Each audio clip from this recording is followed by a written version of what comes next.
caminho começa com uma porta aberta para o conhecimento. Da educação infantil ao Fundamental 1, trabalhamos com o método FTD, que estimula a autonomia e o prazer de aprender. A partir do 6º ano, nossos alunos utilizam os Chromebooks, método da Geek One. Tecnologia que transforma o aprendizado. E agora, damos mais um passo com a Cultura Maker, em parceria com Nave à Vela, onde aprender é literalmente com a mão na massa.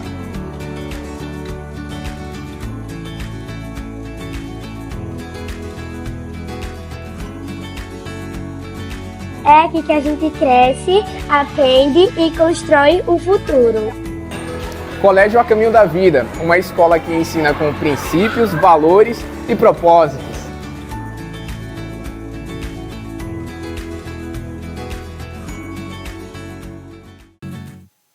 Imagina dirigir com tranquilidade, sabendo que está amparado em situações imprevistas como acidentes e roubos. A JR Proteção Veicular oferece assistência 24 horas, guinchos e muitos outros benefícios para que você possa seguir o seu caminho com segurança e paz de espírito. Não espere mais para proteger o que é seu. A JR Proteção Veicular tem planos que se encaixam perfeitamente no seu estilo de vida. Não deixe seu carro desprotegido. Escolha a JR e dirija com confiança e tendo uma tranquilidade. Uma tranquilidade que você pode contar. Ligue agora para o consultor Tiago Pereira, 99329-2981. JR Proteção Veicular. O seu veículo, a nossa proteção.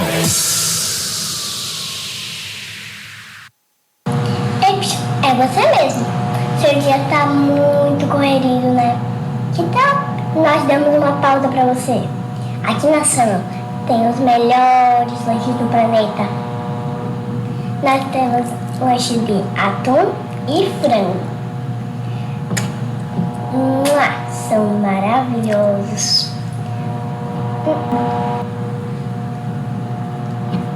Vamos experimentar.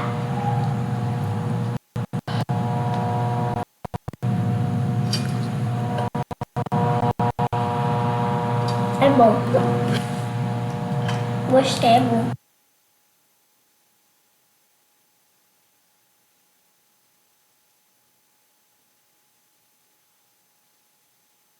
Atenção! Se você quer entrar em forma e principalmente cuidar da sua saúde, venha para a WF Gym. Aqui você descobre os benefícios que cada exercício pode proporcionar ao seu corpo e ao seu bem-estar. Estamos localizados em São Miguel dos Campos, na principal do Estádio Ferreirão. Rua São Sebastião, bairro de Fátima, próximo à Praça Padre Cícero. Horário de funcionamento: segunda a sexta, das 5 da manhã às 9h30 da noite. Sábado, das 6 da manhã às 11 horas. Siga a gente no Instagram, @WFGym. WF Gym, promovendo saúde e bem-estar.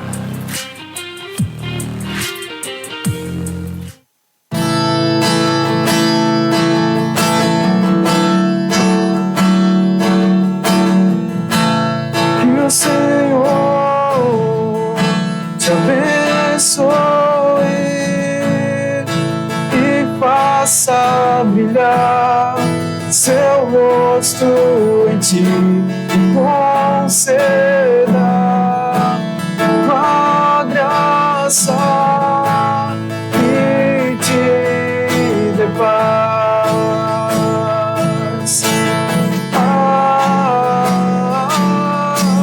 Amém, amém,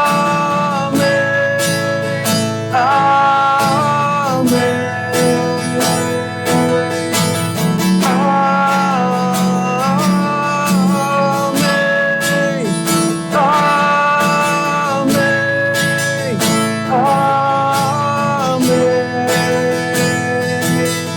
Que a bênção te acompanhe até 1000 gerações, tua família, os teus filhos e os filhos dos teus filhos. Que a bênção te acompanhe até 1000 gerações, tua família, os teus filhos e os filhos dos teus filhos. Tua presença te acompanhe por detrás mais por diante, do teu lado e em ti. É contigo, é por ti, e de dia e de noite, tua entrada e saída, e teu riso e teu choro. É contigo, é por ti, é contigo, é por ti, é contigo, é por ti, é contigo, é por ti, é contigo, é por ti.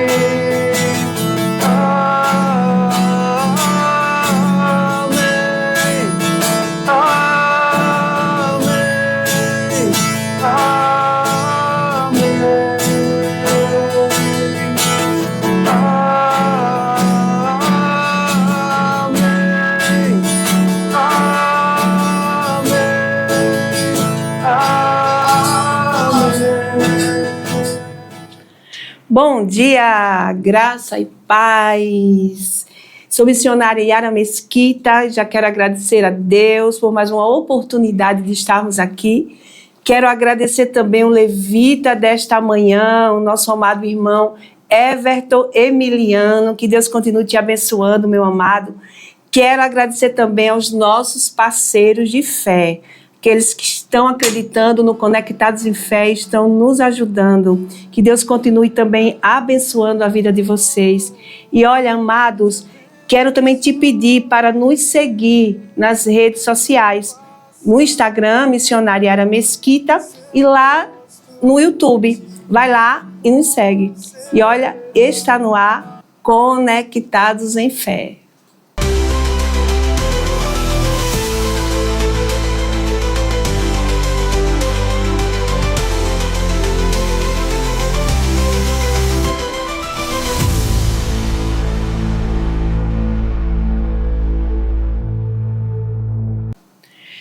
Estamos no ar, mais um Conectados em Fé.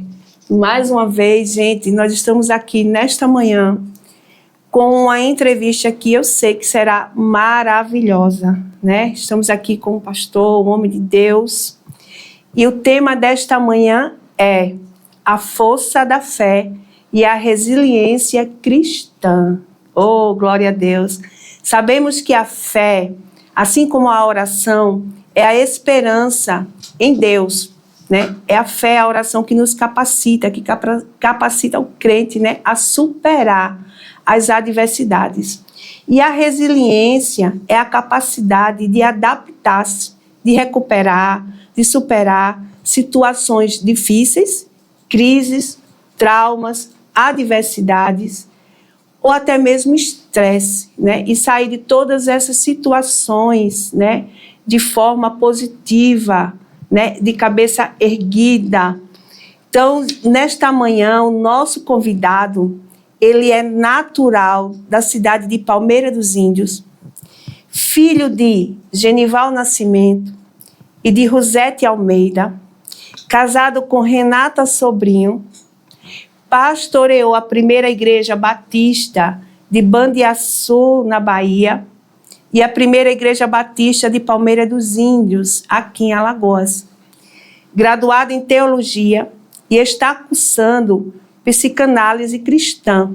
E para a honra e glória do nome do Senhor, hoje ele está aqui, né, em São Miguel dos Campos, à frente da Igreja Batista Vida, como pastor. E olha, vem desempenhando um excelente trabalho. E só o pouco tempo que a gente está aqui com ele, gente, é uma paz, é uma serenidade, é uma tranquilidade. Então, olha, esta manhã essa entrevista promete, viu? Então, fica aí conosco. E, produção, quem é o nosso convidado desta manhã? O nosso convidado, como a missionária já falou, é uma pessoa super especial. É muito bom estar perto dele. A gente gosta de conversar com ele e aprende muito. E eu descobri que ele gosta muito de viajar e vocês não sabem o porquê.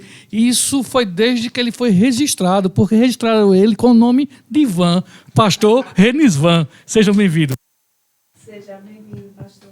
Amém. A graça e a paz a todos. Estamos Amém. aqui no programa Conectados em Fé e desde já agradeço a missionária Yara, ao nosso querido César Trajano e a dupla aí, Bené e Bruno, bebê, né? E louvamos ao Senhor por esse momento tão precioso. Podemos compartilhar juntos uma palavra do coração de Deus para os nossos corações. E o programa Conectados em Fé, que nome maravilhoso, porque a Bíblia diz que em Cristo nós fomos reconectados ao Pai, reconciliados com o Pai. A Bíblia diz que Deus estava em Cristo reconciliando, né, o mundo consigo mesmo. E louvamos a Deus por esse momento precioso, estarmos aqui juntos, onde estaremos refletindo sobre esse tema precioso, maravilhoso, que tem muito a falar aos nossos corações. Amém. Pastor Renison, a gente sabe que qualquer chamado da parte de Deus, né, não é fácil. Muitas vezes nós temos que abrir mão, né, de muitas coisas, não vou falar nem de algumas coisas, muitas vezes são de muitas coisas, não é isso? E nós gostaríamos de saber, né, como foi assim o seu chamado, né? Como foi que o senhor assim conseguiu identificar, saber que realmente aquele era o momento, que Deus estava chamando para algo mais específico, né? Como foi assim o seu chamado para o ministério pastoral? Muito bem. Eu não vim de um lar eminentemente evangélico, digamos assim. Meus pais tiveram 8 filhos e Deus começou a obra na minha família a partir da minha irmã primogênita, a mais velha das mulheres, a Robéria, e através da sogra dela, o pessoal ainda fala mal da sogra, né? Mas a sogra da minha irmã foi um instrumento de Essa Deus foi bênção, né? Para evangelizá-la e conduzi-la a conhecer o Senhor, e a partir dela ela começou a orar por toda a família, e aí a partir dela foi a minha vez, né? O Senhor, pela sua graça, foi nos alcançando, nos tocando, e também Deus usou a vida de um tio meu, irmão do meu pai. Eu tinha um comércio, né, uma loja de material de construções lá em Palmeira dos Índios, e Deus foi usando a vida desse meu tio, que era da Igreja Batista, e ele sempre me fazia convites, e eu sempre protelava, dava desculpas, quem sabe um dia eu vou, e tal, mas ele insistiu tanto que eu me vi pressionado com amor a visitar, né, constrangido em amor. Mas eu coloquei no meu coração, pela consideração que eu tenho, eu vou aceitar o convite e tal. Mas no meu coração eu falei, depois que eu for no primeiro culto, eu não preciso mais ir. Eu já fui. Mas eu fui tão bem recebido, assim que eu cheguei em um culto de meio de semana, culto de oração. Os irmãos me receberam bem, me abraçaram, oraram por mim, recebi a palavra. E essa palavra veio me tocar, me transformar. E depois que eu me converti, no ano de 99, Deus começou uma obra também na minha vida, me direcionando ao ministério da palavra, da pregação. E eu comecei a servir na igreja pregando na ausência do pastor presidente. E a igreja foi sentindo esse chamado pastoral na minha vida. E começou os convites, os incentivos. Mas eu tentei fugir de todo jeito, missionária. Porque eu já tinha toda a minha vida traçada, os meus planos próprios traçados, no comércio e tudo mais. Porém, Deus foi pressionando, afunilando as coisas, de tal forma... E a gente vê que algumas pessoas chamadas por Deus na Bíblia, como Moisés, ele tentou fugir também do chamado. Senhor, quem sou eu? Eu sou pesado de língua, eu não sei falar. Chame outro, não eu.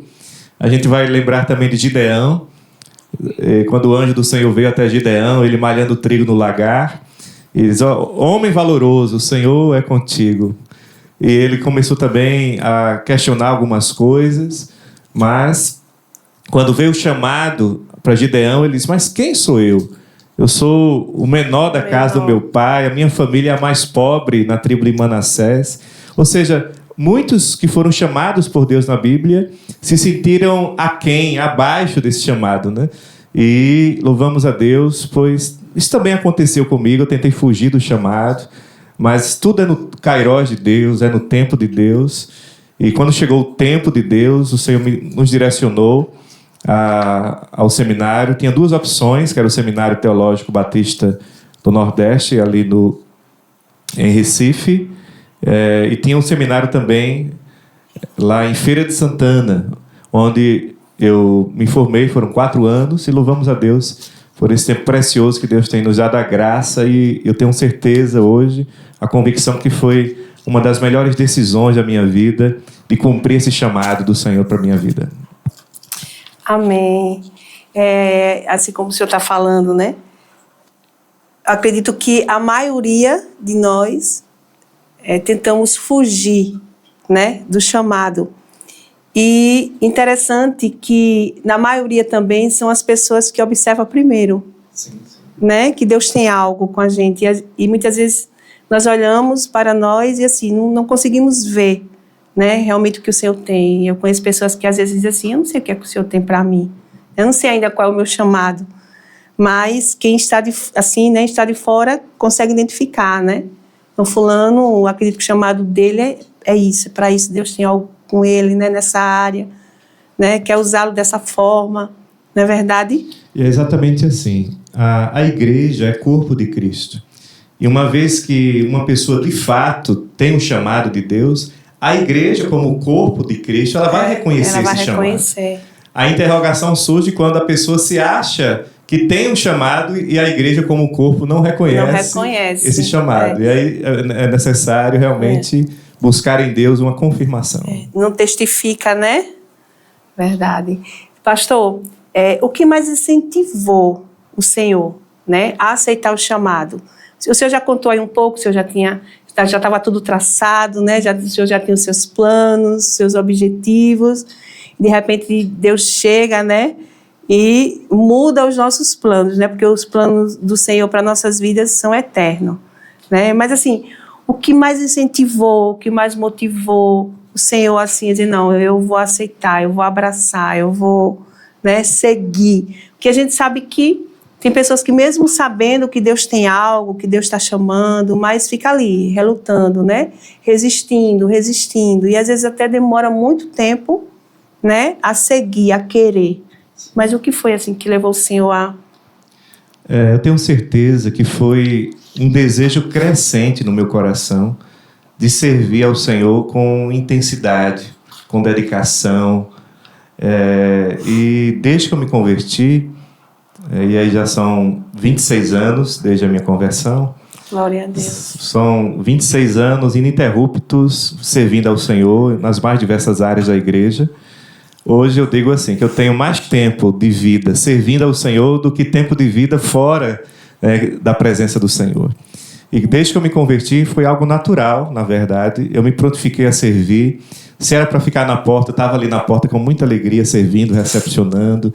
Se era para pregar água para os pregadores, eu ia com muita alegria. E aí os jovens me chamaram para uma peça teatral, eu me prontifiquei, estou aqui. Depois veio convites para ministrar em rádio. Eu fiz programa de rádio por muitos anos lá em Palmeira, o programa Palavra de Vida na Sampaio FM. E é interessante que eu, novo convertido, comecei a pregar nos jovens da igreja. E um irmão que fazia o programa de rádio me chamou para fazer o programa. E eu, novo convertido, mas eu desejoso de servir, disse, eu vou. E ele falou, olha, mas tem uma coisa, é 15 minutos só a pregação, a palavra, prepara uma palavra dentro de 15 minutos. O programa era meia hora só. E acho engraçado que eu me preparei, orei, Deus me deu uma palavra, mas eu fiquei com aquele em mente, 15 minutos, não pode passar de 15 minutos. E aí o irmão deu introdução ao programa, e quando passou a palavra para mim, eu, na mente, 15 minutos só. Eu peguei a palavra, li, olhei para o esboço e não olhava para o relógio, e preguei, falei, e explanei a palavra com muita alegria e tal. Depois que eu terminei tudo de falar, quando eu olhei para o relógio, só tinha passado 5 minutos.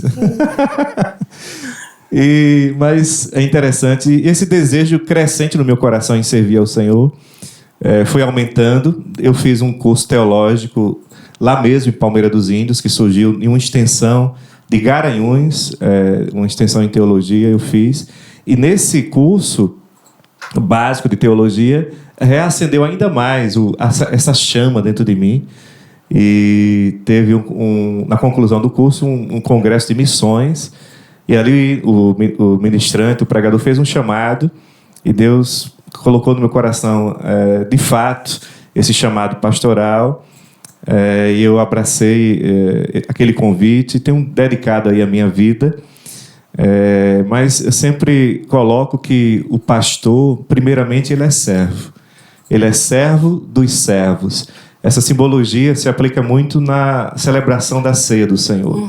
Você vê que os obreiros, os diáconos, levam os elementos para os membros, como que garçons, vamos dizer assim, e eles voltam à mesa, e o pastor, presidente, pega a bandeja e vai servir a eles, como o garçom dos garçons, o servo dos servos, porque o Senhor Jesus disse, aquele que quiser ser o maior, seja aquele que sirva, seja o menor. Então, eu tenho sempre isso no meu coração, de não esquecer que servir ao Senhor é ter esse coração de servo, de se colocar no lugar do outro, de servir ao outro. Eu lembro de uma ocasião, aqui mesmo, na Batista Vida, eu cheguei, o pessoal da limpeza tinha deixado um pouquinho a desejar naquele dia, estava um pouquinho de poeira no púlpito, e eu sempre fui proativo. Se eu vejo uma coisa por fazer, eu dou o pontapé, fui lá na cozinha, peguei um pano, me desci, fui lá limpar o púlpito. Quando eu comecei, já chegou o irmão, não, pastor, o senhor é o pastor, né? Desde que eu faço isso. Ou seja, mas tem que ser algo natural da gente servir nas tarefas mais simples, mas que são essenciais. E quando a igreja vê no pastor esse coração servidor e algo espontâneo, isso também desperta nas ovelhas o desejo também de servir ao Senhor com alegria em toda e qualquer missão que for dada. E aí, com a minha ida ao seminário lá de Feira, eu conheci pessoas maravilhosas, que são meus colegas hoje de ministério aí, a maioria na Bahia, em Minas Gerais, o pessoal da minha turma de teologia. A gente mantém contato e louvamos a Deus aí por esse tempo precioso. E é um privilégio poder servir ao Senhor. Verdade.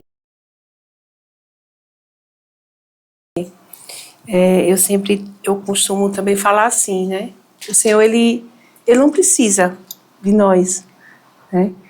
Mas o fato do Senhor nos querer, né, para fazer algo para Ele, para cumprir um propósito para Ele, né, a favor do reino dEle, né? Então isso é um grande privilégio, né? O Senhor de repente olhar para mim, uma pessoa tão cheia de falha, e dizer assim, não, eu quero, né? Tenho algo específico, tenho algo para essa pessoa. E é interessante mencionar, Yara, eu lembrei de uma ilustração, de uma história que conta que nos Estados Unidos, uma partida de basquete do time do Michael Jordan, que era o astro do basquete, um jogo festivo, mas do campeonato. E naquela partida, o Michael Jordan sozinho fez 40 pontos. E aí, quando ele faz 40 pontos no jogo, faltava só 1 minuto para terminar a partida e o técnico tirou ele para ele sair aplaudido, ovacionado. E colocou no lugar dele um novato que tinha sido recém-contratado e estaria estreando no time e estreando só com 1 minuto faltando para terminar a partida. E aquele novato entrou no lugar do Michael Jordan e naquele último minuto ele conseguiu fazer o novato uma cesta de 2 pontos. E aí tocou lá o sinal, terminou a partida e aí um dos repórteres foi até esse novato entrevistá-lo. E perguntou assim, você não está chateado de estrear no time e só ficou 1 minuto na quadra? Você não está chateado com isso? Não queria uma estreia que você jogasse por mais tempo para demonstrar aí o seu talento? E o jogador falou assim, com muita simplicidade e verdade, ele disse, olha, não, eu me sinto privilegiado, porque eu e Michael Jordan, nós dois marcamos 42 pontos. Ou seja, a partida já estava ganha, mas verdade. Ele teve a alegria de participar, e o Senhor é assim, Ele já venceu por nós. Verdade. Romanos 8 vai dizer que nós já somos mais do que vencedores por meio daquele que nos amou. Mas o Senhor, mesmo já tendo vencido por nós, Ele nos dá a graça, o privilégio, a alegria de participarmos, assim, junto com Ele, dessa vitória e nos alegrar em poder servir a Ele também. Verdade. Pastor, puxando um pouquinho para o tema, né? A força da fé e a resiliência cristã, né? Sabemos que qualquer coisa que nós venhamos fazer, né, seja no secular, o trabalho, o que for, né, nós temos que permanecer, né, continuar E mesmo em meio às dificuldades, às lutas, né, que sabemos que todos nós passamos, né, lutas diferentes, mas todo mundo tem a sua luta, tem a sua situação, é verdade? Mas precisamos o quê? Continuar a acreditar, ter força, né, buscar em Deus, ter fé, não é verdade? E trazendo para o ministério, trazendo para a obra de Deus, eu costumo dizer assim, eu acredito que é um pouquinho mais, né, cheio de dificuldades, vamos dizer assim, né? Por quê? Porque às vezes a gente tem aquela impressão que lá fora as coisas acontecem mais rápidas, são mais naturais, não, parece que não tem tanta dificuldade, mas quando a gente traz para o reino, traz, né, para nós, a gente começa a ver, né? Poxa, é tanta luta, é tanta dificuldade. Então, trazendo um pouquinho para esse tema, né?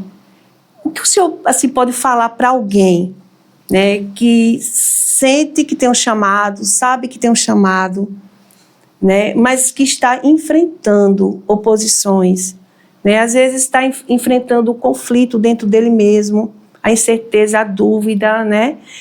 O medo, né? Muitas vezes ter que abrir mão de algo, porque muitas vezes o Senhor nos pede algo, deixe isso para seguir aqui, né?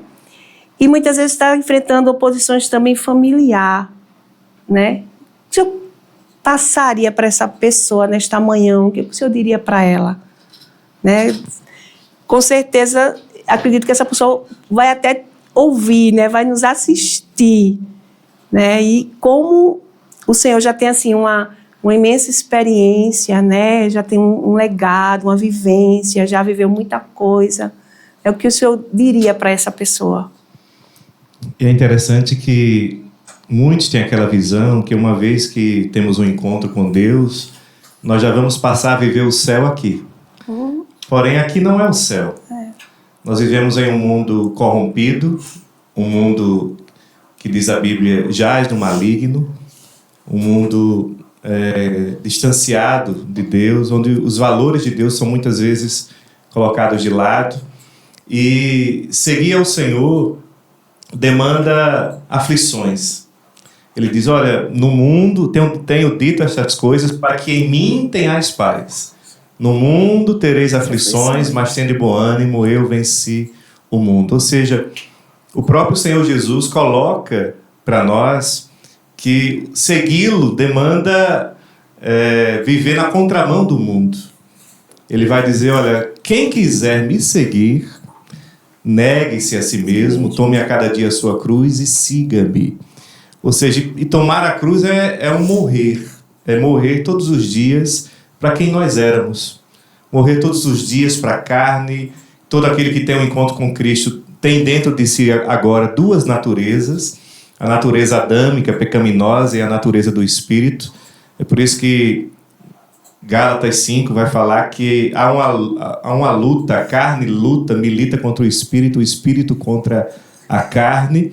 Mas Paulo também vai dizer em Romanos 8:18 que estou plenamente certo de que as aflições deste tempo presente não se comparam com a glória em que em nossas vidas há de ser revelada.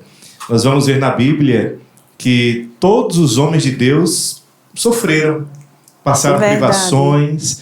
Paulo mesmo, que foi o maior dos apóstolos, ele foi chicoteado, foi açoitado com varas, apanhou no rosto, foi humilhado em praça pública, sofreu 3 naufrágios, foi preso num cárcere interior, um cárcere fétido, né, que cheirava ali a urina e as costas sangrando.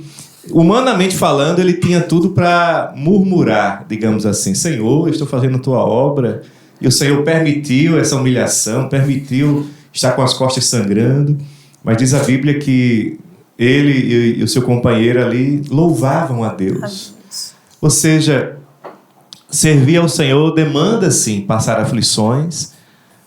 Isso nos remete também à conclusão do Sermão do Monte, lá em Mateus 7, 24 a 27, onde o Senhor Jesus vai dizer: quem ouve essas minhas palavras e as pratica, compará-lo-ei a uma pessoa prudente que edificou a sua casa sobre a rocha, e vieram as chuvas, sopraram ventos, transbordaram rios e deram com ímpeto ou força contra aquela casa, e ela não caiu porque estava edificada sobre a rocha.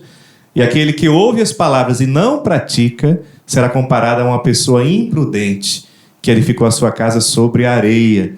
E veio a chuva e a casa caiu. E nós percebemos assim que servir ao Senhor não nos isenta das tempestades da vida, mas nos capacita a superá-las, sendo sustentados aí pela graça, pela bondade, pela misericórdia de Deus todos os dias na nossa vida. Amém, é verdade. Sabemos que o Senhor, Ele está conosco, né, em todo o tempo. Ainda que naquele momento que a gente ache que Ele não está, né? Aquele momento de maior dificuldade, de dor, de luta, de choro, né? Acredito que, como o Senhor falou no apóstolo Paulo, que inúmeras vezes na mente dele, acredito que ele não duvidou da presença do Senhor, mas estou passando tudo isso, né? E não é diferente na nossa vida, né? Muitas vezes a gente pensa, né? Senhor, estou fazendo a tua obra, né? Estou buscando, né? Estou tentando aqui ficar na posição do jeito que o Senhor quer. E parece que quanto mais a gente busca, mais a luta vem. Mas o bom de tudo isso é que em meio às lutas vêm as vitórias. E não haveria vitórias se não houvesse primeiro as lutas, né? Como nós vamos testemunhar de algo se a gente não viver aquilo, né? Como nós vamos falar, não é verdade? Então, assim... A gente lembra também, missionária Yara, do Salmo 42, onde o salmista, passando um momento de abatimento de alma, ele vai falar que as suas lágrimas serviam de mantimento de dia e de noite. Ele chorava, e aí ele dizia que constantemente os inimigos lhe diziam: o teu Deus, aonde está?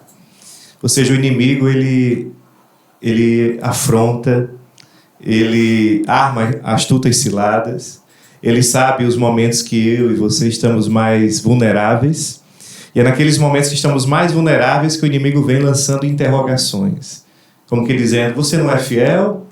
E o teu Deus, onde está?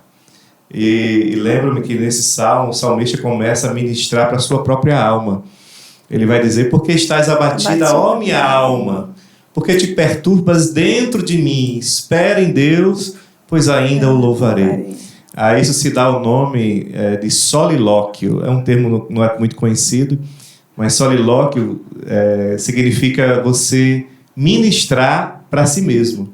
Falar, pregar para si mesmo. Porque, às vezes, é mais fácil a gente pregar para os outros do que pregar para nós mesmos. É mais fácil aconselhar os outros do que aconselhar a si mesmo.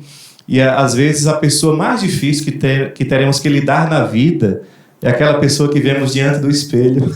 É verdade. Ou seja, é por isso que precisamos todos os dias, como Paulo vai dizer, esmurrar o nosso próprio corpo. Saber que todo crente, todo servo de Deus tem 3 grandes inimigos. O primeiro inimigo daquele que serve a Deus é o mundo. Ou seja, é o mundo corrompido. Satanás disse lá em Mateus 4 a Jesus: olha, se mostrou todos os reinos, os prazeres do mundo, e disse: se prostrado me adorares, te darei, né, todas as riquezas desse mundo. É um mundo corrompido, é um mundo que jaz no maligno. O segundo inimigo do homem é o próprio diabo, né, o inimigo das nossas almas, e a nossa luta não é contra a carne e sangue, mas contra principados e potestades. Mas o maior inimigo do cristão não é nem o diabo, não é nem o mundo. O maior inimigo do cristão é a própria carne. Porque o diabo e o mundo são inimigos externos. Mas a natureza carnal está dentro de nós. É por isso que talvez seja esse um dos maiores inimigos que nós temos, de ter que, todos os dias, fazer a nossa oração de Jesus no Getsemane. Pai, não seja como eu quero, mas como tu queres. Não seja feita a minha vontade, mas a tua vontade. Verdade. E, pastor, falando, né, a gente está trazendo esse tema de força, de fé, qual o papel, assim, da oração? A gente sabe que a oração, né, é uma das ferramentas, vou falar assim, fundamentais que o Senhor, né, nos deu, né? A questão da oração e a questão também da dependência em Deus, né? Eu saber que eu tenho que orar e saber que eu sou, né, totalmente dependente do Senhor. É como se houver essa questão, oração e dependência em Deus, tanto para a nossa vida mesmo, pessoal com o Senhor, como o Senhor como pastor, né, como um líder e um grande líder, né, de uma grande igreja também aqui em São Miguel dos Campos, como se houver essa questão, né, essa associação. Interessante que ainda em Mateus 7:24 em diante, o Senhor Jesus, quando fala da casa construída sobre a rocha, é interessante que eu, quando novo convertido, quando eu li pela primeira vez esse versículo, na minha mente vinha essa imagem. Esse homem estava passando numa estrada e viu uma rocha que dava para ver a olhos humanos. E ele viu aquela rocha que sobressaía da terra e ele construiu a casa em cima daquela pedra, daquela rocha. Porém, quando você vai ler esse mesmo texto em Lucas 6, de 46 a 48, Lucas registra com outras palavras essas verdades.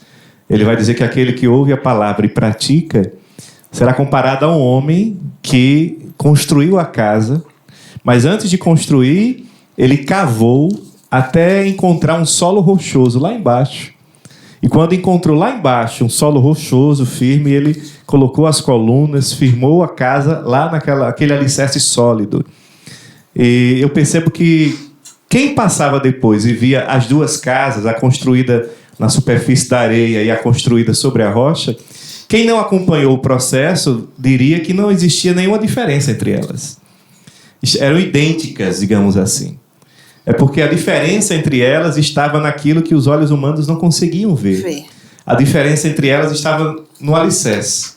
E o alicerce fica oculto, o alicerce é secreto. Ou seja, é por isso que a oração é isso, fala de um secreto com Deus. E é esse secreto, há uma frase que diz que o secreto que só Deus vê gera recompensas que só Deus pode proporcionar. O Senhor Jesus, quando disse, olha, quando orares, entra no teu quarto, fecha a porta atrás de ti e ora ao teu Pai que te vê no secreto. E o teu Pai que te vê no secreto te recompensará. Interessante que Jesus não disse o Pai que te ouve no secreto, mas que te vê. Isso nos lembra, nos ensina que oração é mais do que palavras. Oração não é só o que Deus ouve. Oração principalmente é o que Deus vê. Porque uma oração, às vezes as palavras não condizem com o que está no coração da pessoa. O Senhor vai dizer sobre o seu povo, esse povo me honra com palavras, com lábios, mas o coração está distanciado de mim. Então a oração principalmente é o que Deus vê no coração do homem, o quebrantamento, a humildade, a dependência, ou seja, porque diante dos homens alguns podem usar máscaras, mas diante de Deus não existe máscara. Ele sonda o coração, ele esquadrinha os pensamentos. O Salmo 139 somente vai dizer, Senhor, para onde fugirei da tua face? Né? Para onde me ausentarei da tua presença? Se eu subo aos céus, lá estás. Ainda a palavra não saiu da minha boca e o Senhor já sabe. Ou seja, e oração fala muito sobre isso, sobre o secreto. Ou seja, só quem tem um secreto com Deus, de fato, uma intimidade com Deus, é que vai ter a resiliência, a força para superar os dias maus da vida. Verdade. Então, é imprescindível na vida cristã, que alguém já disse que vida cristã não deve se resumir a um culto de 2 horas no domingo à noite. Vida cristã é uma caminhada diária com Deus. E é mais fácil a gente falar sobre oração do que praticar a oração. É mais fácil falar de quebrantamento, de secreto com Deus, do que de fato ter esse secreto, porque nós vivemos em um tempo onde somos bombardeados com distrações, seja nas redes sociais, seja no celular, se a maioria dos crentes passasse mais tempo com a Bíblia do que passa nas redes sociais, eu creio que teríamos crentes imensamente maduros, né, nas igrejas. E a gente percebe que um dos retratos da imaturidade de muitos cristãos hoje, da superficialidade de muitos cristãos hoje, é exatamente pela ausência do secreto. Do secreto. Por não ter um secreto com Deus, uma vida íntima com Deus no dia a dia, a pessoa pode estar na igreja, mas ainda vai ser uma criança, um menino em Cristo. A gente lembra sobre isso do que Paulo escreveu em 1 Coríntios 3, quando ele vai repreender a igreja de Corinto, dizendo: olha, eu não pude escrever a vocês como eu escrevo a pessoas espirituais, mas eu escrevo a vocês como eu escrevo a pessoas carnais, né? A meninos em Cristo. Porque havendo entre vós contenda, dissensão, brigas, não é assim que sois carnais e andais segundo os homens. Ou seja, Paulo vai falar que um dos retratos, um dos reflexos de haver muitas vezes discussão, briga, disputas por cargos e tudo mais, na verdade, a infantilidade, a imaturidade.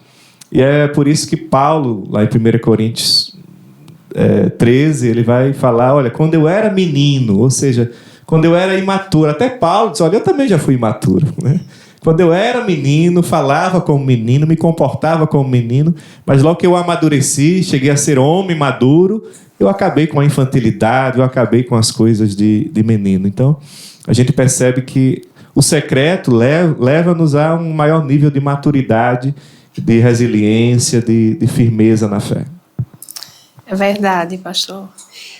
E assim, pastor, para o senhor, né, pastor Renisvan, o que é assim para o senhor hoje, né, estar à frente da Igreja Batista Vida? Para mim é um privilégio. A Bíblia fala lá em Hebreus que existem ovelhas que fazem o pastor pastorear gemendo, chorando, sofrendo, entristecido. Porém, existem outras ovelhas que fazem o pastor pastorear com alegria, com contentamento, com satisfação. E quando nós chegamos há 11 anos atrás aqui para pastorear a Igreja Batista Vida, chegou um casal jovem, né, sem filhos, e chegou em um momento também, na época, desafiador para a igreja. E uma das primeiras coisas que Deus colocou no nosso coração, um dos primeiros alvos, foi que a gente precisava resgatar na igreja a confiança no casal pastoral. E é interessante que lá na igreja não tinha um costume de colocar cadeira no altar quando eu cheguei. E a primeira coisa que eu fiz no primeiro culto foi colocar 2 cadeiras, uma para mim e uma para minha esposa, no altar. Eu até percebi no culto que algumas pessoas ficaram cochichando, estranho, onde é que eles estão sentados lá na frente. Mas tudo isso era o casal pastoral, um ao lado do outro. Isso foi resgatando na igreja essa confiança, essa credibilidade. E a gente sempre terminava o culto, eu e minha esposa ali na porta, pegando a mão dos irmãos, se despedindo. De forma que é uma igreja que tem nos feito pastorear com alegria. A gente se sente privilegiado de poder somar no reino de Deus, servir na obra de Deus. Deus tem nos presenteado com líderes maravilhosos, ovelhas preciosas, servidoras. Deus tem nos dado ovelhas que têm muitos talentos em servir nas mais variadas áreas, desde a área de pregação, a área de servir no Ministério de Louvor. Hoje o Ministério de Louvor da Igreja Batista Vida já conta com 37 pessoas. Glória a Deus. Para cada instrumento nós temos 3, 4 pessoas que tocam. O desafio agora é para o ministro Leno fazer as escalas. Ou seja, porque é um tocador só no mês, porque tem uma fila ali para servir, e eles servem com muita alegria ali na obra. E nos alegra em saber, porque nós temos a plena consciência que nada é por causa de nós. Não. É apesar de nós. E de forma que 1 Coríntios 1 vai falar que Deus escolheu as coisas loucas do mundo para confundir as sábias, as que não são para confundir as que são, as pequenas para confundir as grandes. Ele escolheu as coisas vis e desprezíveis para que nenhuma carne se glorie diante dele. Então, eu tenho plena consciência que eu não tenho do que me gloriar, a não ser, como Paulo disse, a não ser na cruz de Cristo. Ou seja, me gloriar em saber que, apesar de mim, apesar da nossa pequenez, Deus tem feito a Igreja Batista Vida viver um novo tempo de crescimento, um novo tempo de unidade, um novo tempo de alegria no Senhor. E tudo isso só alegra o nosso coração em ver que não somos nós, é Ele fazendo essa obra. Né? Glória a Deus. Gente, está sendo uma entrevista maravilhosa. Vocês estão vendo aí, né? Muita sabedoria, muito conhecimento, né? Está sendo assim um tempo mesmo assim, um divisor de águas nas nossas vidas. E eu já quero agradecer, né, a você que está aí nos assistindo, nos acompanhando, que o Senhor, né, nesta manhã te alcance, fale contigo, né, que a bênção do Eterno esteja sobre você, sobre a tua casa, sobre a tua família. E nós vamos continuar, né, aqui. Mais uma pergunta para o nosso amado pastor Renisvan. Pastor, como o senhor, né, consegue assim, em meio aos desafios de ser um líder, de ser um pastor, né, a gente sabe que mesmo assim a igreja, né, como o senhor já testificou, como os membros da Igreja Batista são, mas acredito que um momento ou outro tem um desafio, tem uma situação, né, para o senhor resolver, para o senhor lidar.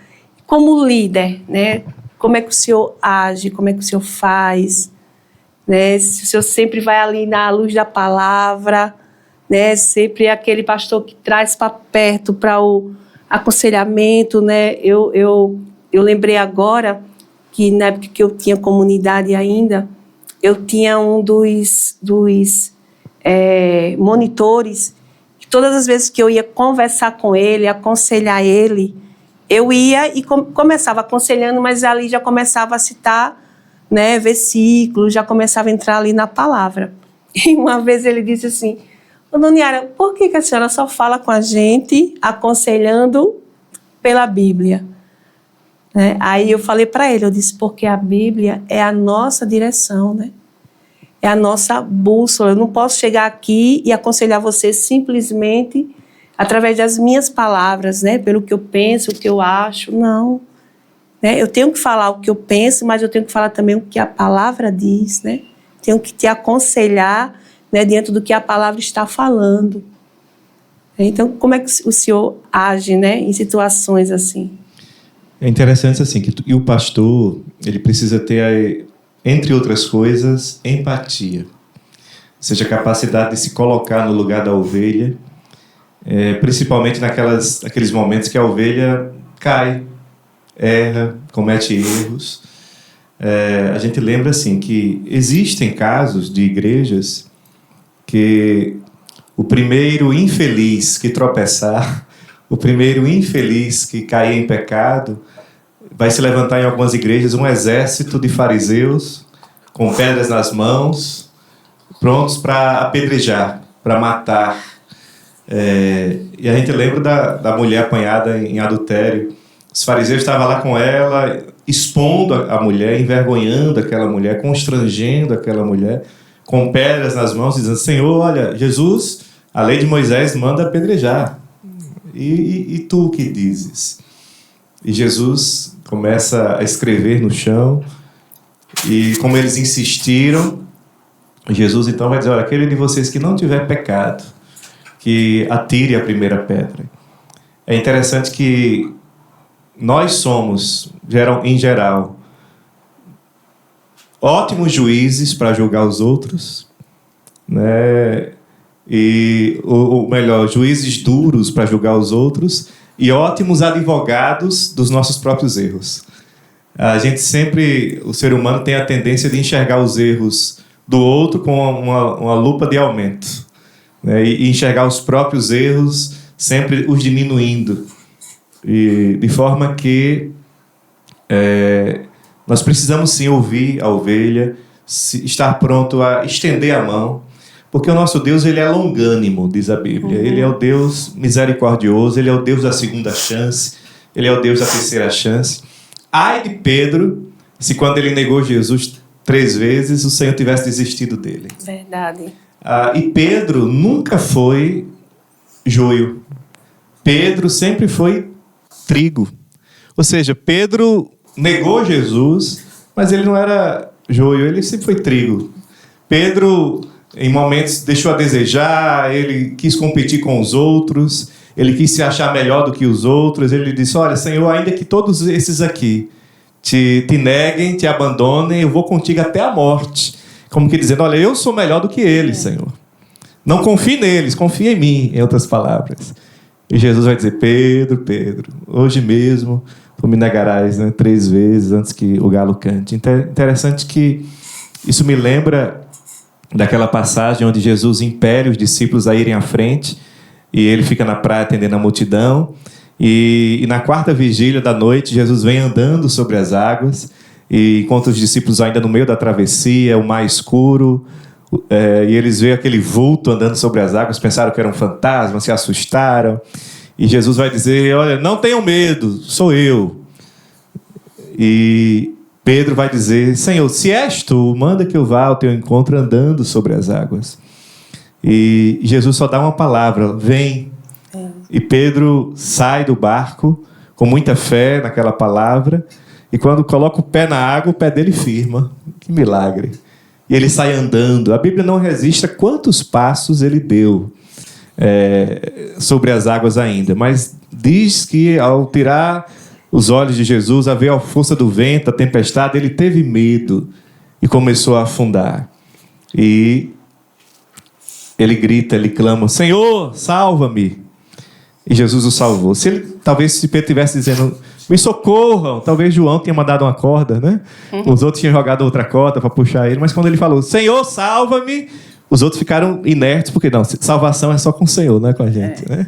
E Jesus vai lá e salva Pedro, levanta ele, coloca ele nos braços, leva ele a salvo para o barco.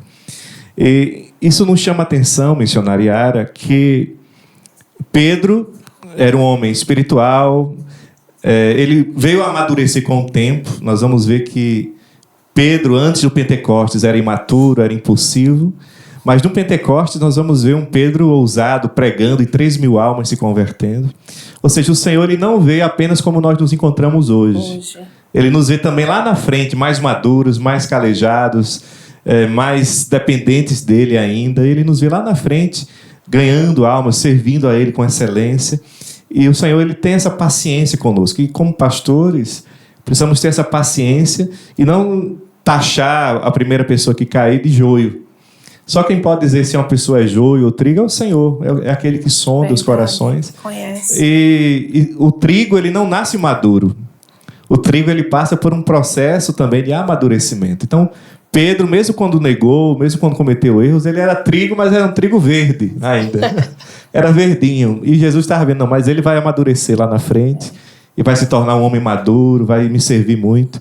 Tanto é que quando Jesus ressuscita, a mensagem para Maria foi essa: olha, diga aos meus discípulos e a Pedro, que vão me encontrar na Galileia. Porque se Jesus tivesse dito, diga só aos discípulos, Pedro não iria. Ele não se considerava mais digno de ser discípulo, mas Jesus faz questão de frisar o nome dele. Olha, Pedro não pode faltar. Eu quero encontrá-lo lá. Ou seja, o Senhor deu a ele a chance de se reconciliar, de se reconectar, de receber de volta o ministério de apacentar as ovelhas. E essa história também de Pedro nos faz lembrar que as pessoas estão prontas, missionária, a desfrutar da nossa espiritualidade, das nossas qualidades, mas elas não estão prontas a lidar com a nossa humanidade. Ou seja, as pessoas querem do pastor, de um membro da igreja, só a espiritualidade. Porém, quando a pessoa age de forma humana e erra com palavras e erra com atitudes, as pessoas não estão preparadas para isso e começam a julgar, a criticar. E muitas pessoas dizem assim: a igreja é um hospital. Em parte é verdade. Mas eu não enxergo a igreja só como um hospital, porque eu não sei você, Mas quando a gente tem que ir para um hospital, a gente vai a pulso. Vai porque tem que fazer a cirurgia, vai porque senão morre, né? Vai, eu mesmo tenho um pavor de agulha, né? Assim, eu tomo injeção porque quando é o jeito, não, vou ter que enfrentar, vou fechar o olho aqui. Mas o hospital não é um lugar agradável de estar. Mesmo quem está no hospital conta as horas para receber alta. Olha, eu quero sair, não quero voltar mais para esse lugar. Então, eu vejo, na verdade, a igreja como um exército. Né? E no exército tem também um hospital de campanha para o soldado que está ferido. Então, tem um setor, sim, na igreja como exército, como um quartel, e nós somos os bons soldados de Cristo. Então, a igreja tem o espaço, sim, de hospital, de campanha, mas é para tratar o soldado ferido, para que ele volte à tropa, para que ele volte a servir como soldado, agora sarado, curado. E eu percebo que alguém já disse que muitas vezes a igreja é o único exército que mata o soldado ferido. Ou seja, o soldado está ferido, ele está precisando de ajuda. De ajuda. Como o bom samaritano fez, né, com aquele judeu que estava sangrando, caído. Ele o ajudou a se levantar, curou as feridas, colocou azeite nas feridas, colocou sobre o animal, o levou para um lugar seguro. Então, a igreja é um exército, é um quartel. Ainda que tenha soldados feridos, a gente não deve feri-los mais. A gente precisa tratar essas pessoas para que elas se levantem de novo. A Bíblia diz que o justo pode cair até 7 vezes, mas vai se reerguer novamente, vai se levantar novamente. O que faz a diferença não é quantas vezes você caiu, mas quantas vezes você foi capaz de se levantar de novo. E a Bíblia diz que Deus é poderoso para levantá-lo. Então precisamos ter isso no nosso coração. Amém, pastor. E assim, pastor, a gente conhece, né, a Igreja Batista, e assim como Betel, a gente sabe que lá tem muitos jovens, não é isso? Em relação, né, já falado aqui, mas em relação à cultura secular, né, música, filmes, redes sociais, valores morais, né, que a gente sabe que a cada dia, de uma forma ou outra, acaba influenciando os nossos jovens, né? Principalmente aqueles que estão na igreja, que estão buscando ali, né, ficar firme, permanecer. Qual a abordagem, assim, né, que a Batista tem, qual a forma, qual o meio de trabalho, vou falar assim melhor, que a igreja desenvolve, né, assim, com os jovens, né, para que esses jovens não se deixem ser levados, né, pela cultura aqui de fora, né, pelas as atrações de fora, né? Como é assim que a igreja assim, age, né? Tem alguma coisa assim, relacionada só para os jovens?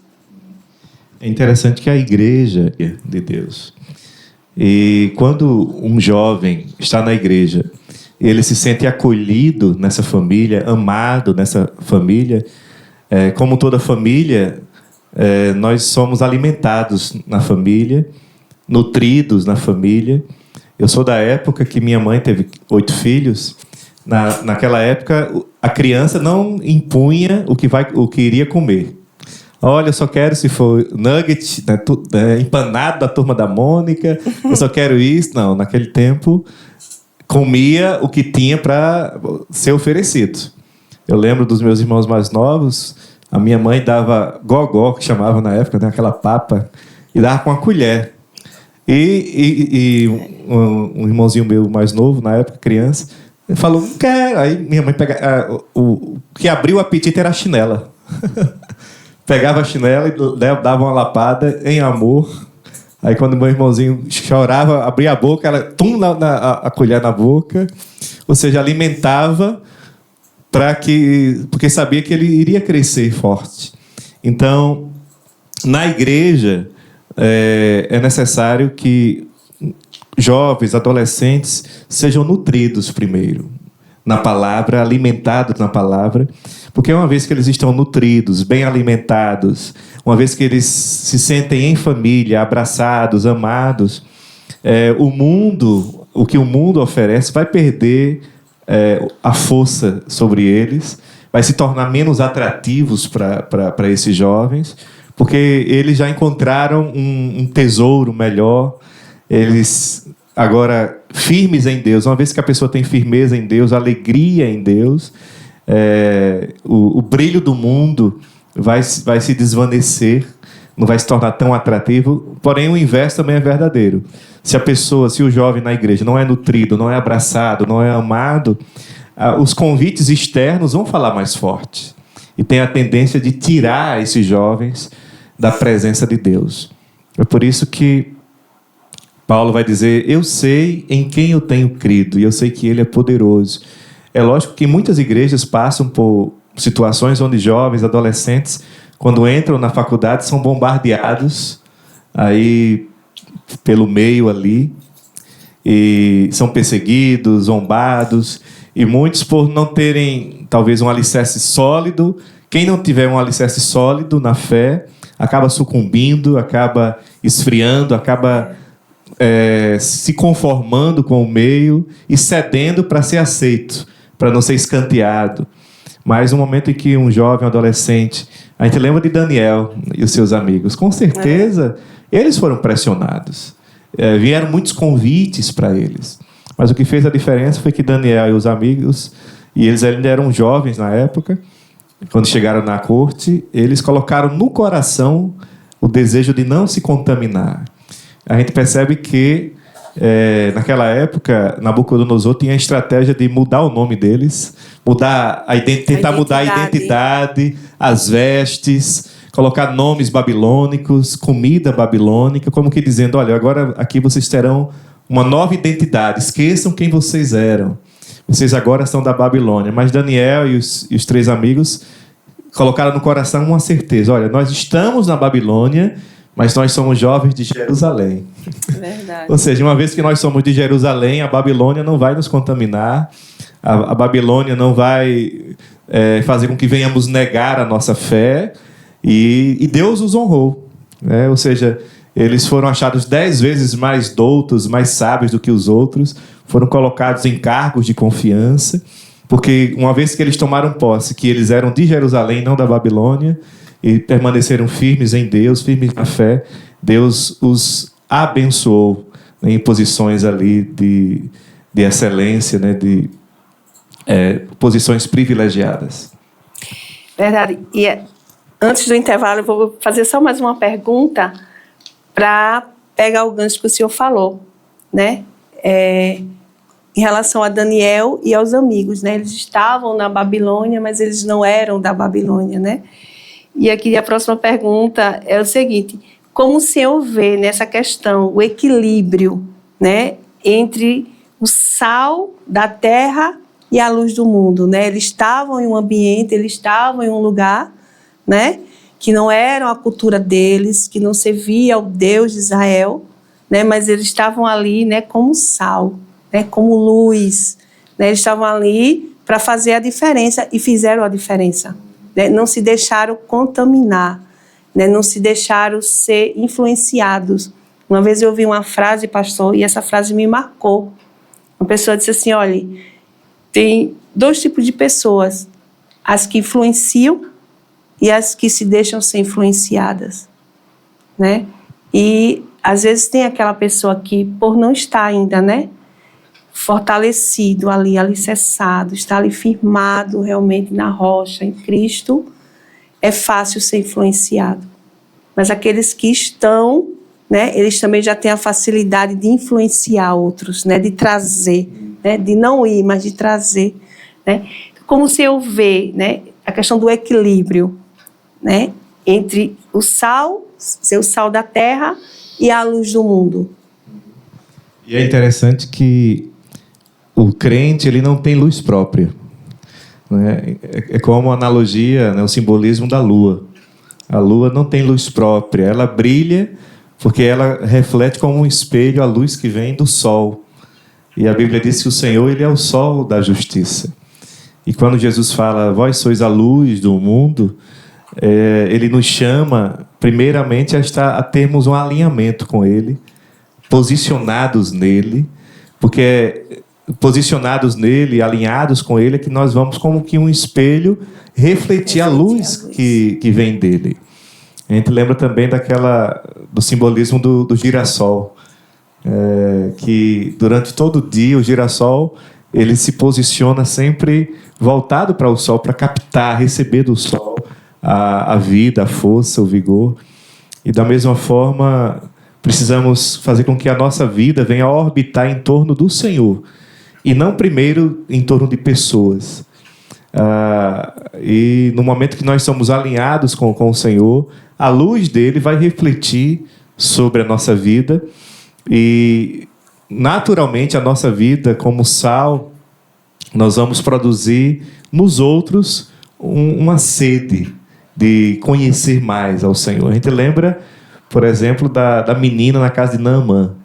Ela foi sal naquela casa. Interessante que a lepra de Naamã, a lepra era uma doença em si muito contagiosa.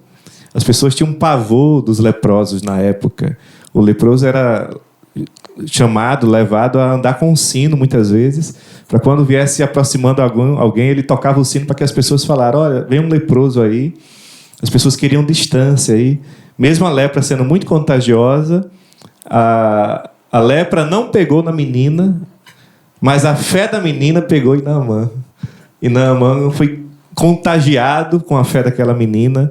Ela, como sal naquela casa, ela produziu uma sede, um desejo no coração de Naamã de provar desse Deus, de provar do poder do Deus de Israel. E tanto é que ele creu naquela palavra e foi em busca do homem de Deus para receber ali a cura e se converter de fato ao Senhor.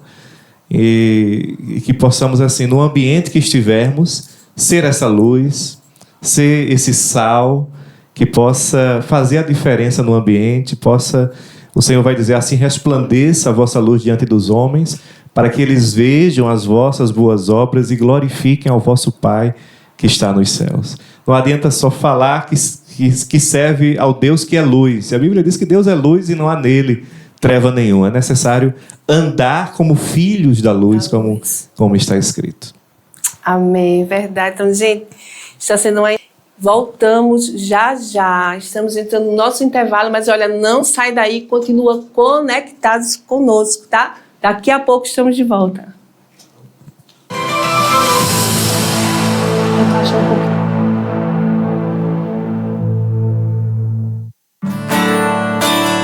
Das minhas feridas flores fez nascer,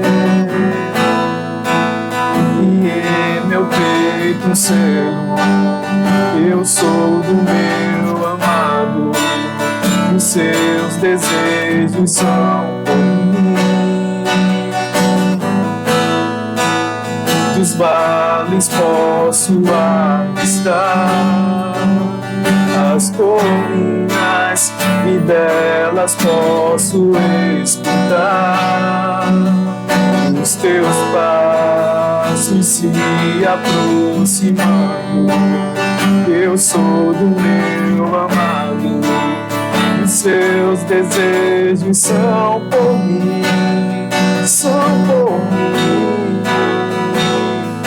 E eu elevo os meus olhos para além dos montes, eu sei, de lá vem o meu socorro, e ele vem saltando, ele vem saltando sobre os montes, sobre os montes, e Yeshua.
luz para além dos montes, eu sei, de lá vem o meu socorro, e ele vem salvando, ele vem salvando sobre os montes,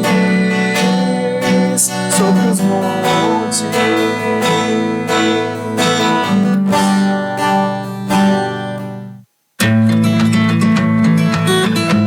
Todo caminho começa com uma porta aberta para o conhecimento.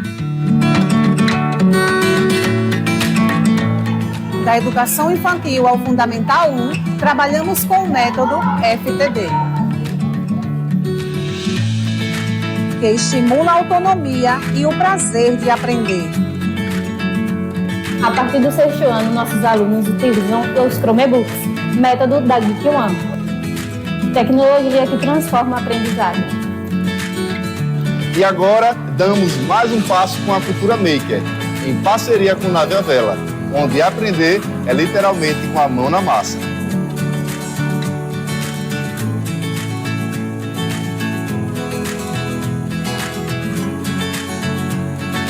É aqui que a gente cresce, aprende e constrói o futuro. Colégio A Caminho da Vida, uma escola que ensina com princípios, valores e propósitos.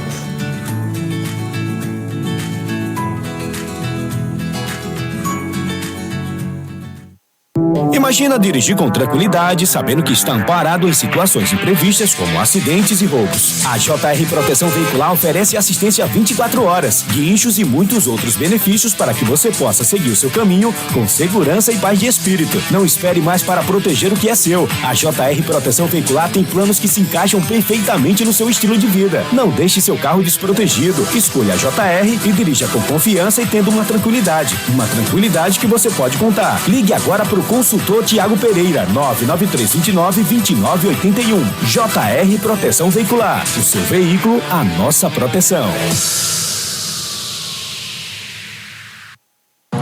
Eps, é você mesmo. Seu dia tá muito corrido, né? Que tal nós damos uma pausa pra você? Aqui na Sun tem os melhores lanches do planeta. Nós temos lanches de atum e frango. São maravilhosos.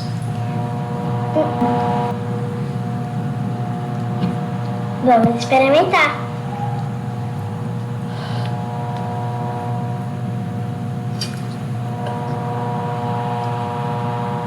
É bom. Gostei, é bom.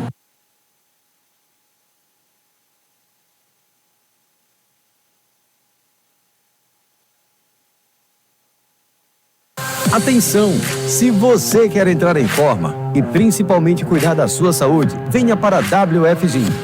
Aqui você descobre os benefícios que cada exercício pode proporcionar ao seu corpo e ao seu bem-estar. Estamos localizados em São Miguel dos Campos, na principal do Estádio Ferreirão. Rua São Sebastião, bairro de Fátima, próximo à Praça Padre Cícero. Horário de funcionamento: segunda a sexta, das 5 da manhã às 9h30 da noite. Sábado, das 6 da manhã às 11 horas. Siga a gente no Instagram, @WFGym. WF Gym, promovendo saúde e bem-estar.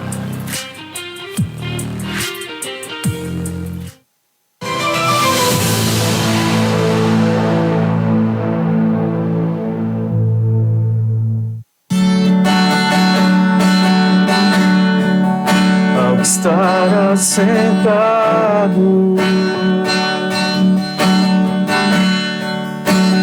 no trono e ao Cordeiro seja o louvor.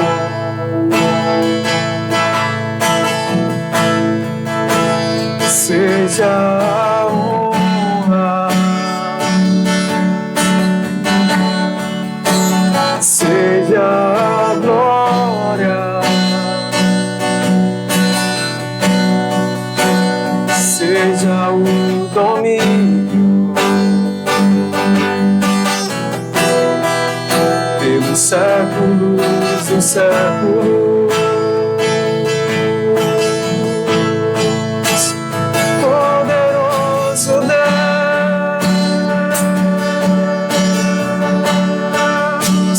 poderoso Deus,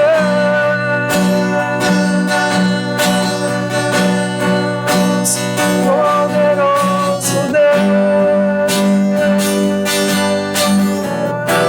minha alma anseia por ti.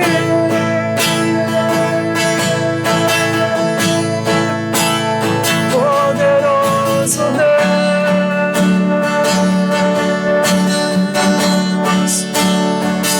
poderoso Deus,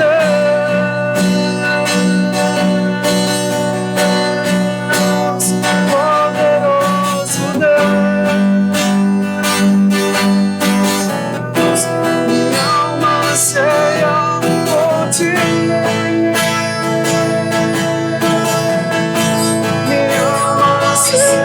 Retornamos com Conectados em Fé e agora estamos indo para o segundo bloco. Olha, esse bloco realmente é maravilhoso. Quadro Recordar é Viver. Vamos lá? Então, pastor, esse quadro, ele promete, viu? E aí, produção, vamos para a nossa primeira foto. E aí, meu pastor, o que é que o senhor me diz dessa foto? O que é que lembra o senhor? Tá um tempinho, não tá um tempinho essa foto. Ministrando, eu acredito que foi lá em Palmeira dos Índios. Eu, como ministrei... Minador do Negrão. Foi muitas igrejas que a gente ministrando. O Minador do Negrão pertencia como congregação a PIB de Palmeira. Hoje está pastoreada essa igreja pelo pastor Gileno, que é lá filho da terra também, Minador do Negrão. E um momento muito precioso que eu pude servir lá com os irmãos também. Sempre que possível estávamos lá servindo com eles, ministrando a palavra. Amém. E aí, produção, a segunda foto. Isso aí foi na PIB, primeira igreja batista em Palmeira dos Índios. É uma igreja que já está com 85 anos de fundação. E momento também foi uma escola para mim, essa igreja, onde pudemos servir ao Senhor ali com muita alegria. Deixamos ovelhas preciosas, amigos preciosos para toda a vida, que vão estar aí no nosso hall de amizades. E foi uma alegria, uma honra para mim ter servido nessa igreja. Amém. E aí, produção, a nossa terceira foto. O que é que essa imagem traz para o senhor? Não é o Rio de Janeiro, viu? Tá ali o Cristo Redentor. Palmeira dos Índios, a minha terra natal. Nasci aí, nessa cidade maravilhosa. É uma cidade que quase que do tamanho de São Miguel dos Campos, maior um pouquinho a população hoje, cerca de diferença de 10 mil a mais habitantes. Hoje, da minha família, só meu irmão mora aí, o restante migrou para Arapiraca. E é uma cidade assim, que mora no nosso coração, temos ótimas lembranças e temos amigos assim que são mais preciosos, né, do que irmãos. E nossa próxima foto. O que é que essa foto representa para o senhor? Essa é uma parte da minha família. Essa de verde é a minha irmã mais velha, que serve na congregação cristã, né, do Brasil. Tem a minha cunhada, essa loira aí, a minha irmã caçula. Minha cunhada, minha esposa, Lili Rosa. E família é uma base, e louvamos a Deus. Mesmo com a partida dos meus pais, que Deus recolheu os dois, mas a minha família manteve uma tradição que 1 ou 2 vezes no ano, todos os 8 filhos dos meus pais se reúnem com os cunhados, as cunhadas, sobrinhos, se reúnem em um momento de comunhão, a gente aluga uma chácara, para matar um pouquinho da saudade, se reaproximar. E a gente tenta manter isso. A casa da minha mãe era o ponto de encontro da família. E a gente tenta manter isso, essa tradição de sempre mantermos unida a família, mesmo com a ausência dos meus pais. Dos pais, é bom. Eu lembro que, na época, a minha avó, mãe do meu pai, quando ela estava viva, aí a família dele tinha esses momentos. E o ponto era justamente também na casa dela. Muito bom isso. E aí, produção, nossa próxima foto. Aí o pastor Manuel Nascimento, ele já jubilou, ele completou 50 anos de ministério, dos quais 25 foi na PIB de Palmeira. Ele foi o pastor que me batizou nas águas, que me enviou para o seminário lá na Bahia, em Feira de Santana. Depois eu retornei para ser o segundo pastor dele. E na época ele deu o apoio, o aval, para que eu pudesse vir para São Miguel pastorear aqui a Igreja Batista Vida. A próxima foto, produção. E essa equipe aí são ovelhas preciosas aqui da Igreja Batista Vida, nosso querido ministro Leno, um líder precioso, maravilhoso. Aí o projeto Pão da Vida, um projeto social que a igreja administra, onde levamos tanto sopão como cestas básicas, roupas, brinquedos para as crianças. E é um trabalho muito gratificante a gente poder, como igreja, sair das quatro paredes e ser uma bênção para famílias carentes da cidade. E esse é um dos chamados da nossa igreja. E assim, é realmente assim, uma obra muito boa, né? Eu gosto muito dessa questão social, me identifico muito. E eu acredito assim que a igreja, assim, acredito que todas as igrejas deveriam ter, né, fazer esse trabalho, né? E a igreja que faz, eu acredito que o Senhor, ele olha assim com um diferencialzinho, sabe, com um olhar diferente, né? Porque é uma obra realmente assim maravilhosa, essa questão social. Isso. E nós procuramos sempre fazer a arrecadação de alimentos internamente. Até uma época de eleição, uma pessoa nos procurou, que estava concorrendo a um dos cargos aqui para a cidade, oferecendo 50 cestas básicas para somar com esse trabalho social. Mas com todo carinho, eu agradeço de coração, mas a nossa igreja não aceita doação política. Você pode doar essas cestas para outras igrejas que podem estar precisando mais. E eu agradeci, mas a gente procura manter essa separação, né, de igreja, né, de política, para que a gente possa trabalhar e deixar a membresia livre para orar e exercer a liberdade de consciência e votar só em quem eles colocarem no coração. Então a gente busca dar essa liberdade sempre para a igreja e manter com que esse trabalho social Deus venha prover através dos próprios membros da igreja. E é gratificante, né, saber que mesmo, apesar daqueles membros simples, mas eles têm tanta alegria em contribuir para abençoar famílias da cidade. Realmente é muito bom esse trabalho. E a produção, a nossa próxima foto. Aí a minha mãe, ela partiu no tempo da Covid, né? Ela teve a Covid, foi internada lá em Arapiraca e foi, né, progredindo a questão intensificando, na verdade, os sintomas e tal. E foi ainda entubada, mas depois de 24 horas partiu. E ela foi uma guerreira. Quando meus pais se separaram, ela ficou com os 8 filhos, morando de aluguel em Arapiracas, para sustentar a casa com uma banca na feira. E ela diz, olha, a partir de hoje a minha vida é vocês.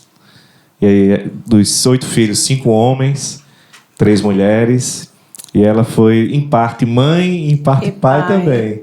Apesar que meu pai, mesmo com a separação, ele marcava presença, a gente manteve uma relação com ele muito boa, porém, assim, ela é inesquecível. Eu perder meu pai foi uma dor, mas quando mamãe partiu, foi a maior dor que eu senti na vida, foi como um pedacinho da minha alma fosse com ela, um pedacinho, porque cada pessoa é especial, e cada pessoa que Deus recolhe, deixa dentro de nós um lugarzinho que era só dela no nosso coração, porque cada pessoa é insubstituível. Eu percebo que ainda que uma mãe tenha 10 filhos, se um morrer, os 9 não vão substituir. Não vai substituir. Porque aquele filho que partiu, a mãe que partiu, o pai, tinha um lugarzinho que era só dele, único dentro de nós. E a esperança que eu tenho é um dia reencontrá-la na glória. Eu lembro que eu fiz um apelo para ela, ela aceitou a Jesus, foi batizada nas águas. Eu louvo a Deus, assim, saber que eu também pude somar na conversão dela. Amém, glória a Deus. E aí, produção, a nossa próxima foto. E essa foto, essa imagem. A minha mamãe, a minha esposa, muitas saudades. E a gente sempre... É um contínuo luto, né? É um luto contínuo. Como diz um certo poeta, depois que ela partiu, a minha alegria é um pouco triste. Em saber que algumas conquistas que Deus tem nos proporcionado, a gente não vai mais poder compartilhar com ela. Mas eu louvo a Deus, missionária Yara e César, que nós sempre tivemos uma relação de muito carinho, né? Minha mãe era muito beijoqueira com os filhos, dava aqueles 3 beijos na bochecha bem molhados.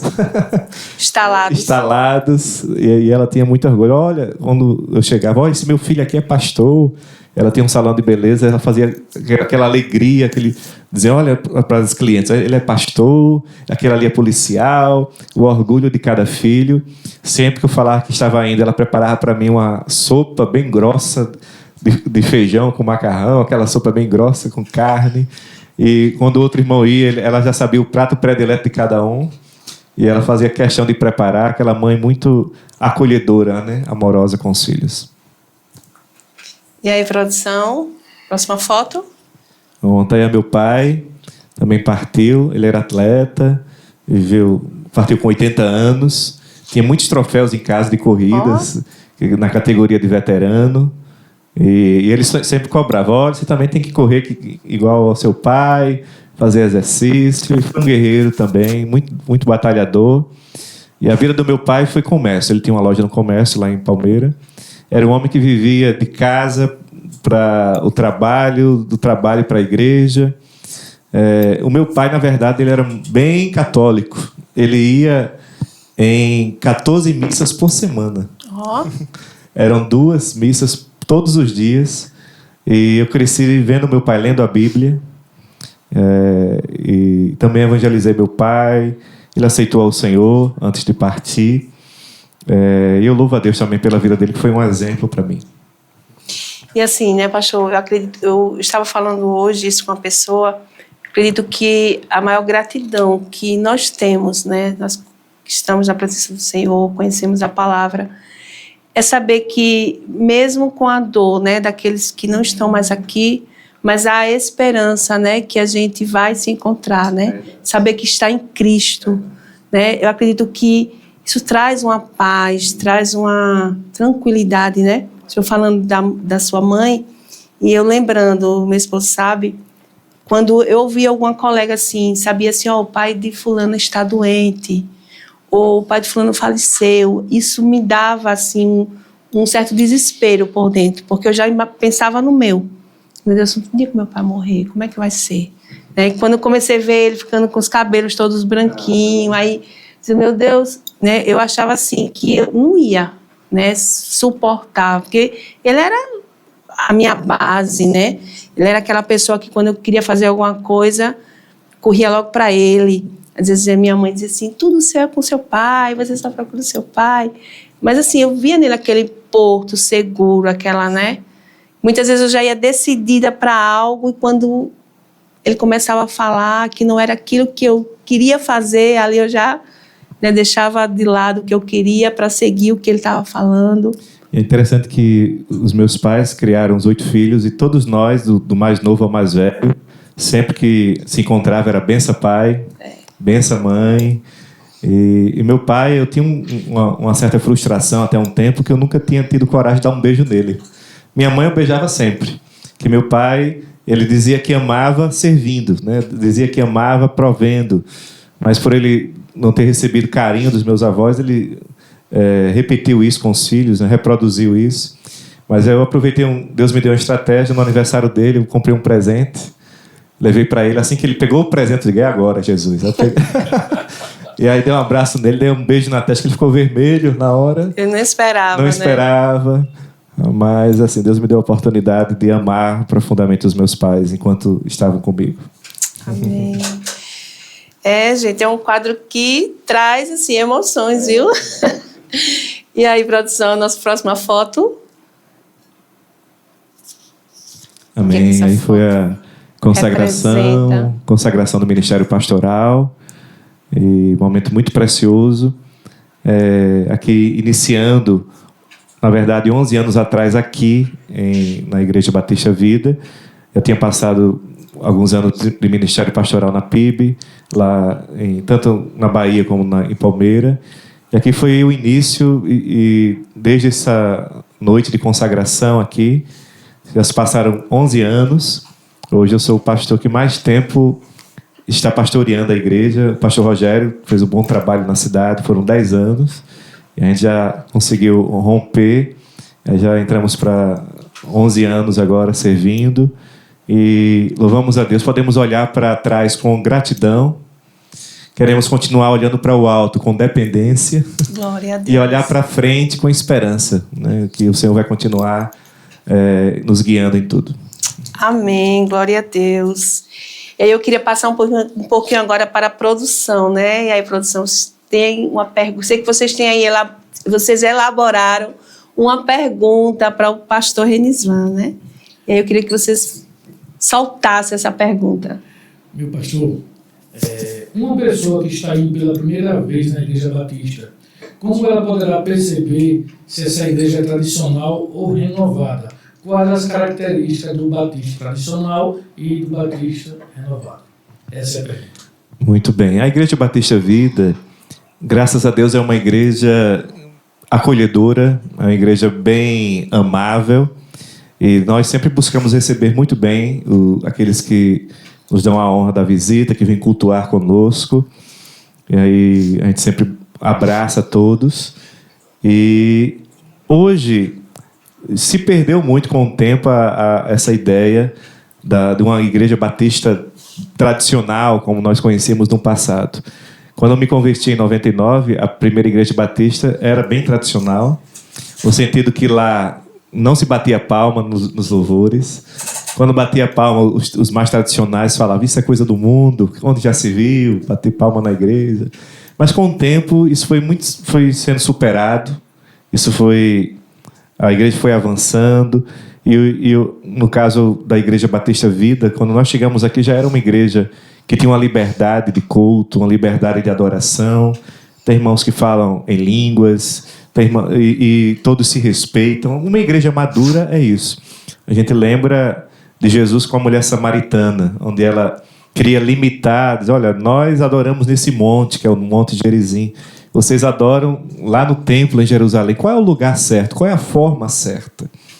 E aí Jesus vai dizer: olha, mulher, vem a hora e já chegou em que nem neste monte, nem em Jerusalém adorareis o Pai. O Pai está à procura de verdadeiros adoradores que o adorem em espírito e em verdade. É verdade. Então louvamos a Deus. A Igreja Batista Vida é uma igreja que as pessoas se adaptam facilmente, é uma igreja que dá às pessoas essa liberdade da adoração. Eu lembro, quando eu estava em Feira de Santana, eu visitei a igreja do pastor Jackson, a Igreja Batista Central, que foi aquela igreja que aquele cantor Lázaro gravou aquele DVD que bombou naquela igreja. Eu fui lá várias vezes e chamou a atenção que era uma igreja bem avivada, o pessoal pulava, glorificava, falava em línguas. Mas eu, observando o pastor da igreja, ele paradão, não dava um glória a Deus, não batia palma. E eu ficava: meu Deus, uma igreja avivada dessa, e o pastor lá não sai do canto. E quando ele assomou o púlpito, ele falou: olha, talvez alguns que estão nos visitando possam estranhar a igreja bem avivada e me ver assim paradão, é que eu sou, na verdade, introvertido. Você pode me ver parado, mas por dentro eu estou dando cambalhota. E a adoração, ela flui em espírito e em verdade. A gente precisa entender que uma pessoa pode adorar em espírito e em verdade numa igreja tradicional, só com cantor cristão ou com a harpa, e pode adorar em espírito e em verdade, pulando, glorificando, falando em línguas. O que importa é que essa adoração suba como perfume agradável diante do Senhor, e o Senhor, Ele está recebendo essa adoração.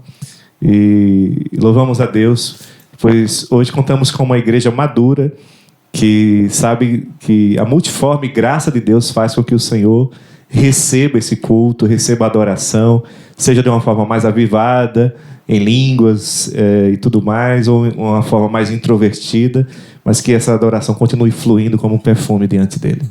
Amém, verdade. Então nós vamos para a nossa última foto, né, do quadro Recordar e Viver. E aí, o que é que essa imagem dessa igreja belíssima, né, traz para o Senhor nesta manhã? Isso. Nós louvamos a Deus por essa igreja que nos dá tanta alegria, né, e regozijo em pastoreá-la. Louvamos a Deus por todos os avanços que Deus tem nos proporcionado nesses 11 anos. Desde a nossa chegada, nós conseguimos aí climatizar a igreja, acolchoar os bancos.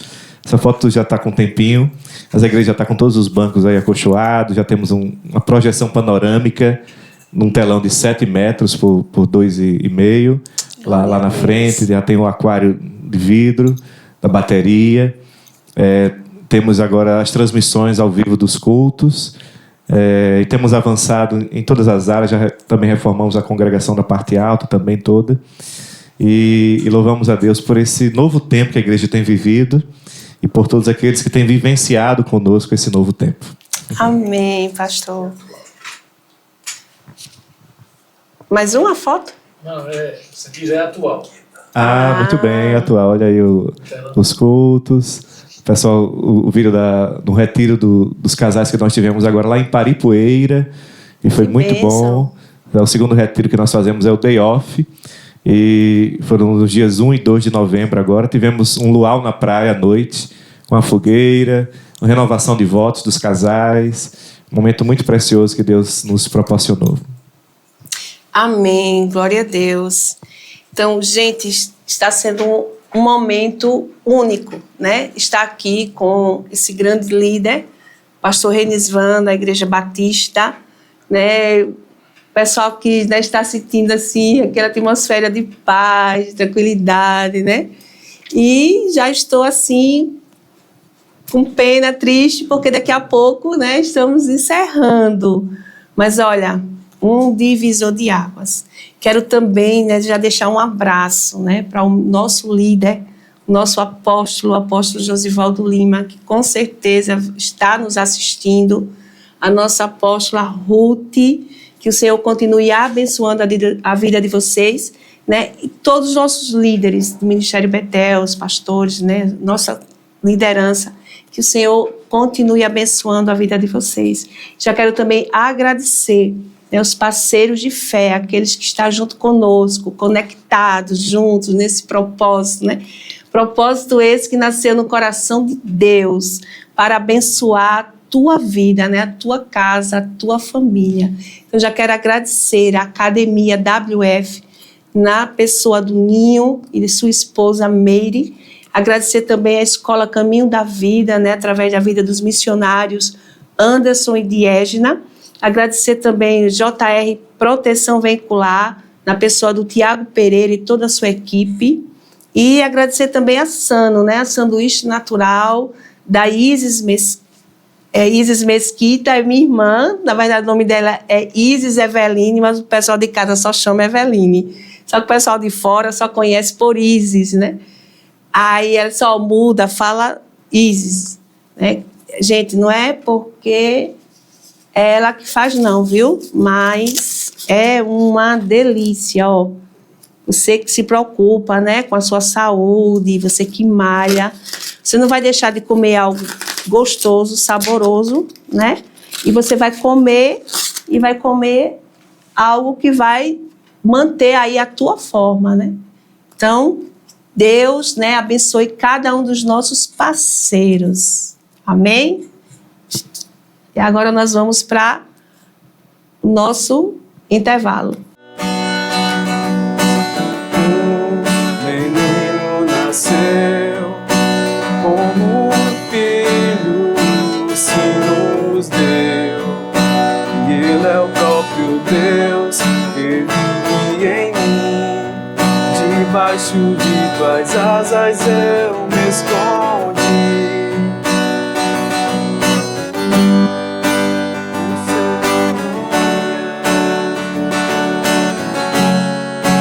Maravilhoso, glória ao príncipe da paz. E o céu começou a se abrir.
uma porta aberta para o conhecimento. Da educação infantil ao Fundamental 1, trabalhamos com o método FTD, que estimula a autonomia e o prazer de aprender. A partir do 6º ano, nossos alunos utilizam os Chromebooks, método da Geek One. Tecnologia que transforma o aprendizado. E agora, damos mais um passo com a Cultura Maker, em parceria com Nave à Vela, onde aprender é literalmente com a mão na massa.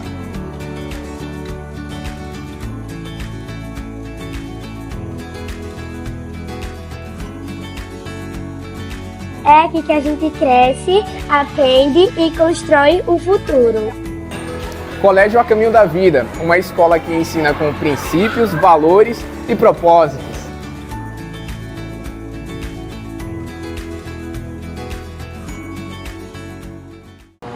Ei, é você mesmo. Seu dia tá muito corrido, né? Que tal nós damos uma pausa pra você? Aqui na Sana tem os melhores lanches do planeta. Nós temos lanches de atum e frango. São maravilhosos.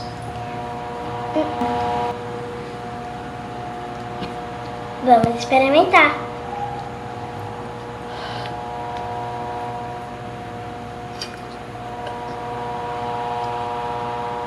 É bom. Gostei, é bom.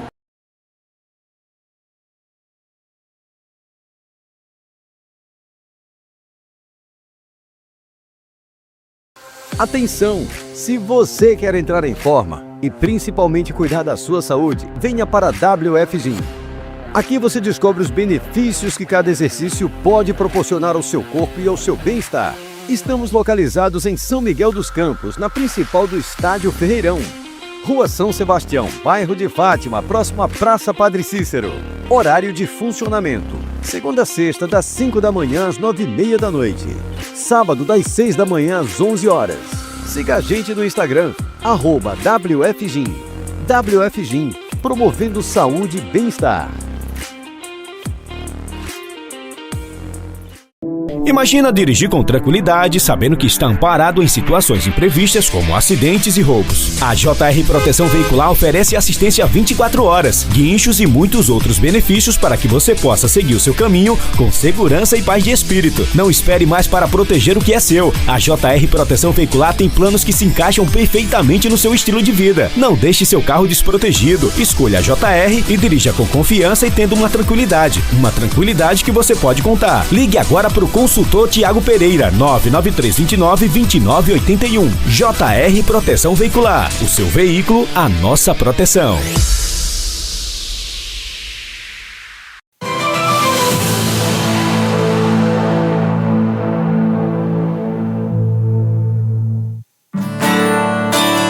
Das minhas feridas flores fez nascer,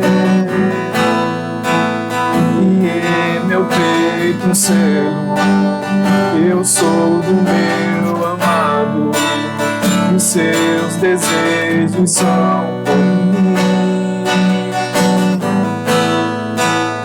Dos vales posso avistar as colinas, e delas posso escutar os teus passos se aproximando.